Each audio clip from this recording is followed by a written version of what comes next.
So you believe that all Wahhabis have the same ideology as ISIS? Exactly, definitely. And that's known by ISIS, by Al-Qaeda, by Al-Nusra. It's not something we discover or we try to promote. It's very, I mean, their books, they use the same books to indoctrinate the people. President Erdogan is the Muslim Brotherhood fanatic. And he's somebody who's suffering from political megalomania, and you think that he's becoming the Sultan of the new era, of the 21st century. He doesn't only ignore the terrorists from coming to Syria, he supports them logistically and militarily, directly, on daily basis.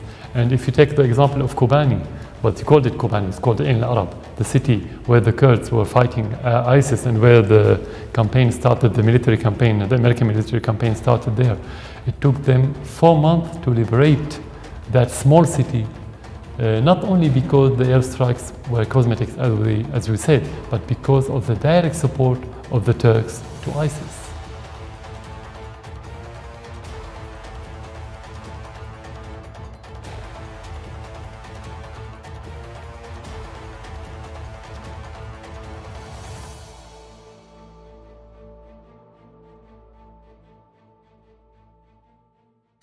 After a flurry of fake news on the matter, it's now official. Turkish President Recep Tayyip Erdogan will meet with Syrian President Bashar al-Assad as early as August. This would be their first meeting since 2011. Now folks, before the Syrian war, the leaders of Turkey and Syria had really good relations. They were on friendly terms. However, in 2011, everything changed. Turkey stopped supporting President Bashar al-Assad, and this upcoming face-to-face meeting between Erdogan and Assad will be their first in 13 years. A prominent and controversial Lebanese Salafist cleric, Sheikh Ahmad al-Asir, has called on his followers to join rebels in Syria in their fight against President Bashar al-Assad and the Iranian-backed Lebanese Shiite movement Hezbollah, which is supporting the embattled regime. Many radical extremists are unhappy. The Wahhabis, Zionists and Evangelicals. Wahhabis wanted to establish their false notion of tawheed, the oneness of God, and their interpretation of sharia laws on Syria. Zionists wanted to expand further and take Syrian land, and of course, Evangelicals were blessing both sides in order to see Israel grow and Jesus to somehow slam down into Jerusalem. Israel is just trying to pursue peace.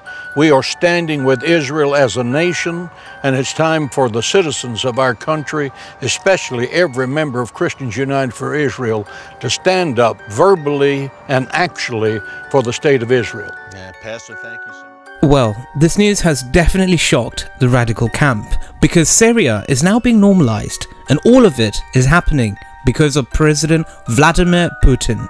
He's at the center of all this, and he's got the Turkish and the Syrian side to talk and make deals, hopefully. President Putin has been a strong ally to Bashar al-Assad. They met only on the 25th of July recently, and when the two met, they discussed the regional situation, of course what's happening with Gaza. Putin also congratulated Bashar al-Assad on the 80th anniversary of diplomatic relations between Syria and Russia. President Putin renewed his promise to Bashar al-Assad, saying that Russia would keep supporting Syria's sovereignty and territorial integrity. And that's a great thing. Unlike the two-faced politicians of the Muslim world we have currently, they come with great words about Islam. They appoint muftis and so-called scholars who come with beautiful words, but they really want to recruit you into bogus American jihadi wars abroad. You see folks, things are changing. A great sign of a just world is taking shape.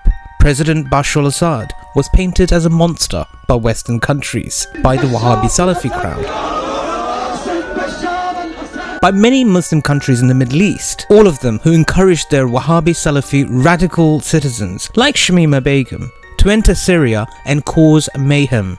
But now everything has changed. It's important to note the context of the conflict in Syria. The radical Wahhabis influenced by Western powers were sent to Syria not to promote Sharia law, not to promote tawheed, the oneness of God, or to help Syrians, but they went there to destabilize the country and challenge President Bashar al-Assad. This was a broader plan, strategy by many governments across the world, particularly the United States, to undermine Assad and gain control over Syria's oil resources. Oh, and it just doesn't stop there. The plot thickens. The Israelis themselves even confessed to aiding these radicals. Do those reports worry you that Israel's helping wounded al-Qaeda aligned fighters? As I said before in a different context, it's always useful also to deal with your enemies in a humane way.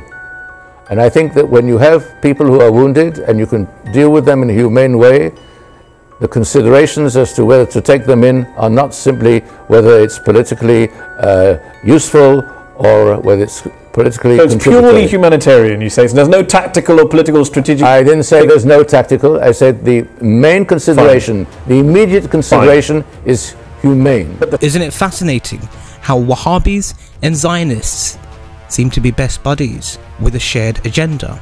It's like watching the good and bad sort themselves out in this glorious age of Aquarius. Even our pal President Erdogan has changed his mind on Syria. Remember what he said 13 years ago? Let me remind you. Çünkü Bashar bir defa Assad kesinlikle açık ve net söylüyorum. Devlet terörü estirmiş aslında bir teröristtir. Back then, President Erdogan was all for destabilizing Syria, dreaming of a shiny new gas pipeline from Qatar all the way into Turkey and supplying Europe with $1 billion worth of a deal. And let's not forget the Saudis, Qatar and Jordan, who were secretly issuing fatwas to recruit Salafi Wahhabi jihadists. They invoked the name of God for their $1 billion gas pipeline scheme from Qatar to Syria, Turkey and into Europe. My dear friends, spoiler alert. It's all failed spectacularly. Maybe it's time for the Wahhabis, Zionists and Evangelicals, the radicals who take their religion to the extreme, to take a good hard look at their beliefs. Perhaps it's time to consider that what you've been taught or even brought up with is just a web of lies. I know I'm being optimistic, but the Quran does warn about people like the Wahhabis, the Zionists, the Evangelicals.